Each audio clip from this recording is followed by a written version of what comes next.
Okay, Algebra 2, today we are going to talk about variation.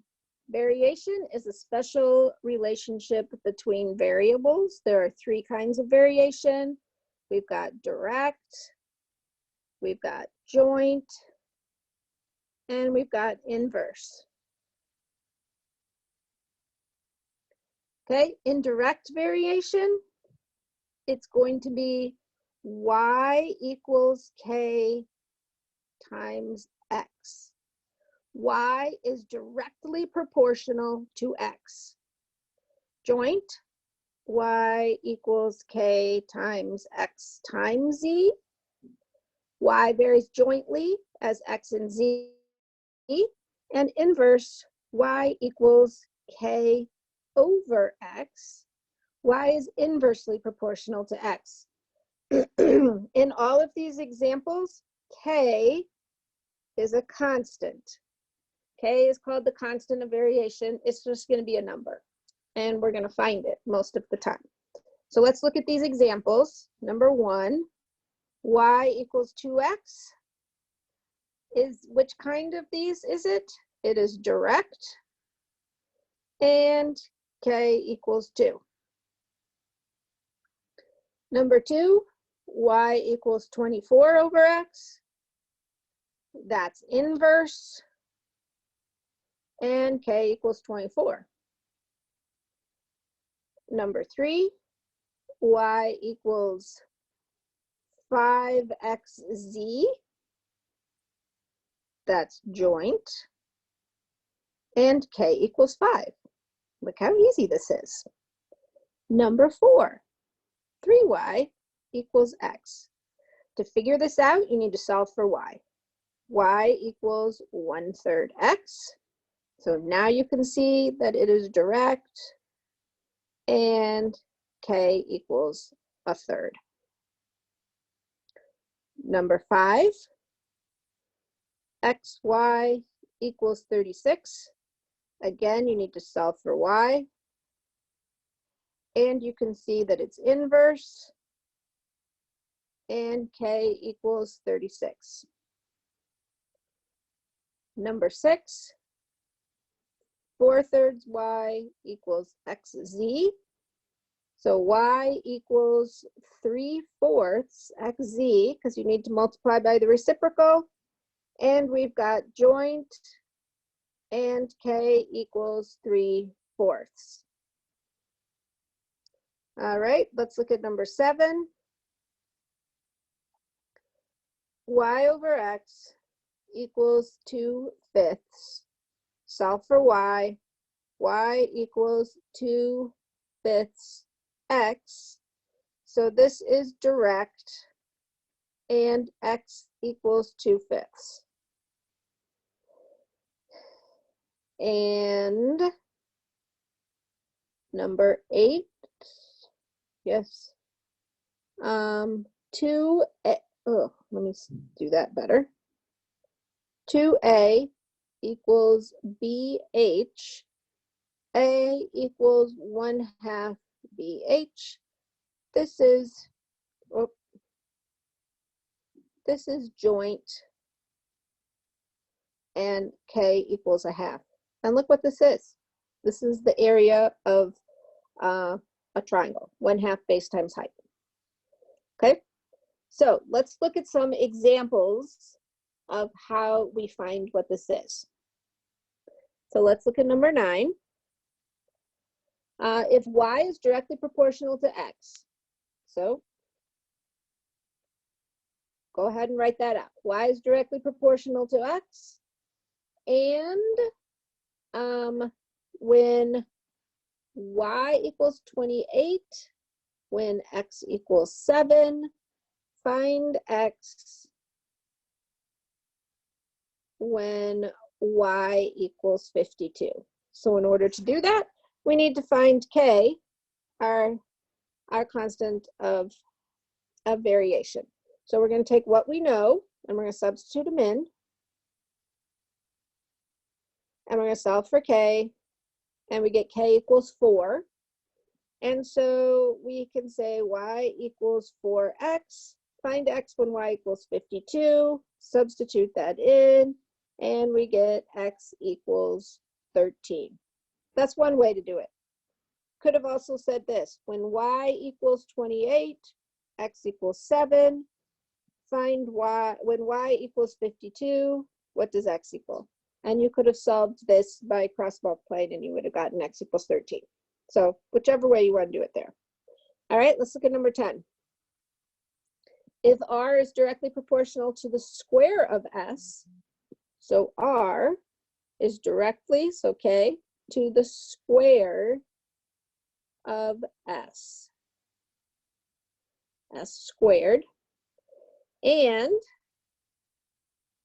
r equals 72 when s equals 12, find r when s equals 8. So again, I would probably do it like I did the first time. I would say 72 equals k times 12 squared, and I would have gotten 72 equals 144k, and k equals 72 over 144, which I don't have my calculator with me. To see, let's see.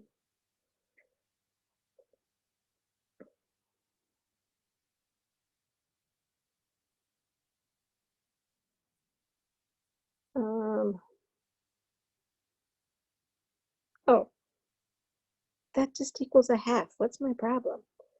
Okay, so my new equation is r equals 1/2 s squared. So I want to find r when s equals 8.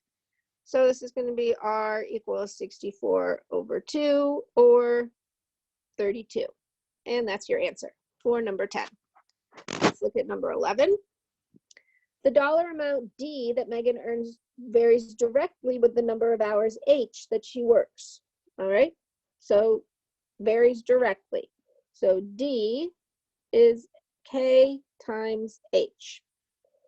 And in her last paycheck, she earned $148.50 for working 18 hours. If her next paycheck is 90, how many hours did she work? Okay, there's so many different ways you can solve this. This one probably a proportion makes most sense, but do whatever you want. I'm going to do it this way. And I'm going to solve for K, and I'm going to get 148.50 divided by 18, 8.25. That's how much she makes per hour, right? So we got D equals 8.25 H. Now we know that D equals 90.75. How many hours? Go ahead and 90.97, or not 97, I wrote that wrong. 90.75 divided by 8.25, and she works 11 hours to get that much. Okay, that was direct variation. Let's look at joint. This one you probably will need to use the, okay, did she give the 2 11s? There are 2 11s, look at that. So this is number 11 too, for the joint variation example. If y varies jointly with x and z, and y equals 48 when x equals 8 and z equals 15. Okay, so I'm going to find what my k equals. That's going to be 48 over 120, which is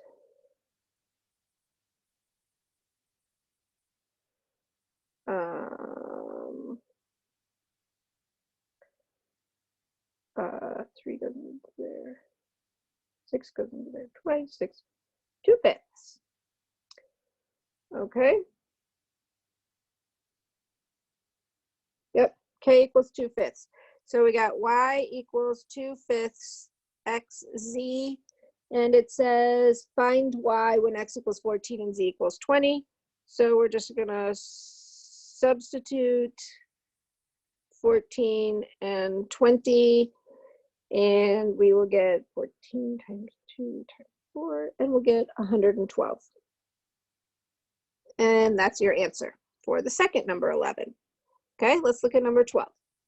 If P varies jointly with SQ and the cube of R, and P equals 270 when Q equals 6 and R equals 3. Okay, so we're gonna find our K. And if you do that, K equals 5. So we got P equals 5QR cubed. And we said we're looking for P, when Q is 3 and R is 5. And that is going to equal 625. Okay, and number 13. For Tom's savings account, the interest earned varies jointly. So let's just call that X. Varies jointly with the principal and the time. So I'll just call it that. So if Tom opened the account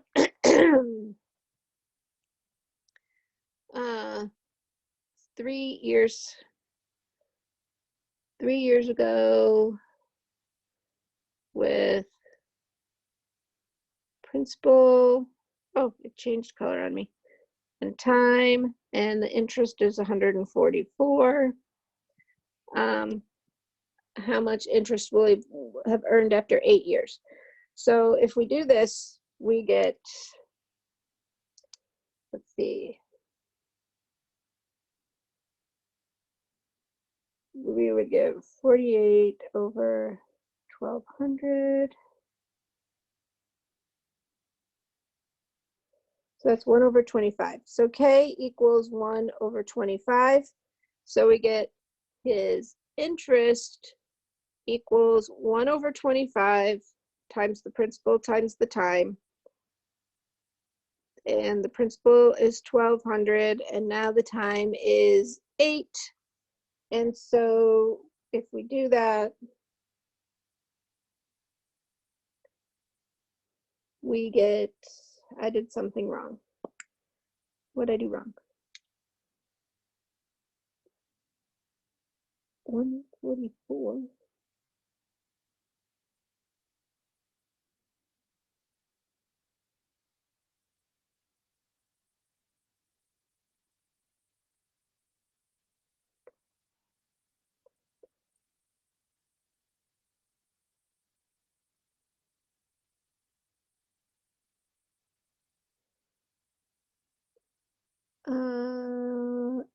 How much interest will he have earned 8 years after opening the account?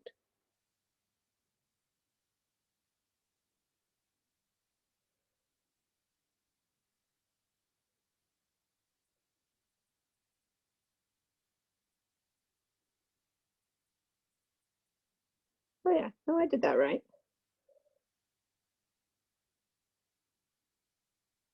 I don't know what I was doing. 384.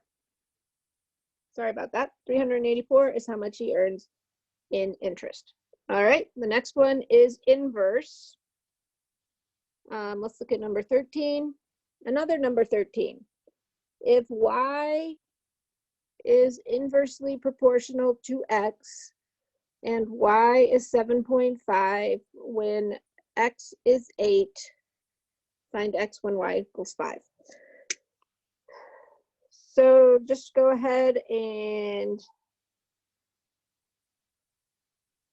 solve this. You get k equals 60. So y equals 60 over x. And it says find x when y equals 5. So x equals 12. Okay, number 14, if m is inversely proportional to the square root of n, and m equals 27 when n equals 16, so this is going to be 27 equals k over 4, so k equals 108. So we have m equals 108 over the square root of n. And find m when n is 64. So we have this, and I don't know why I wrote 180. It should be 108.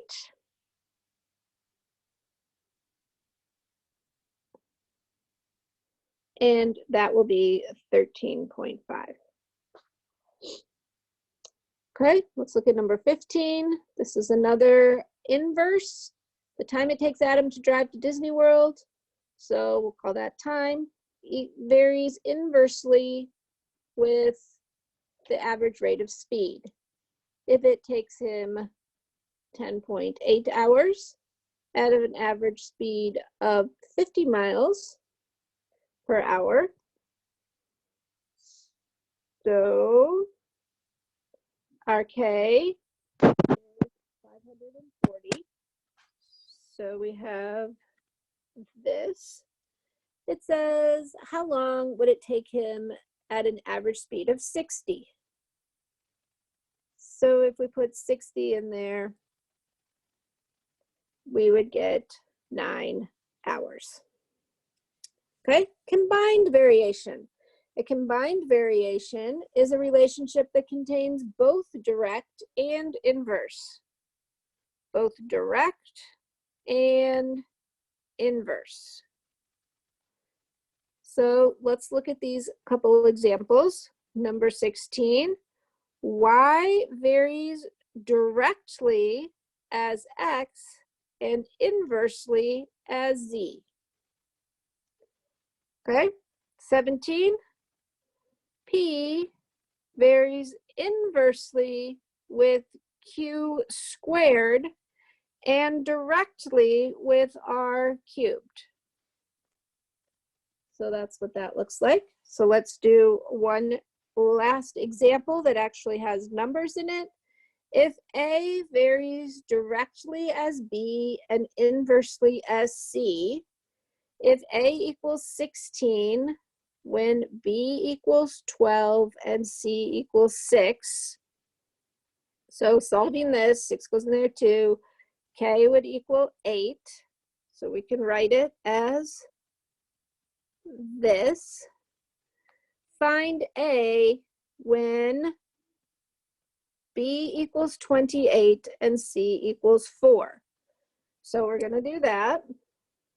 And we would get 8 divided by 4. We would get 56. A equals 56.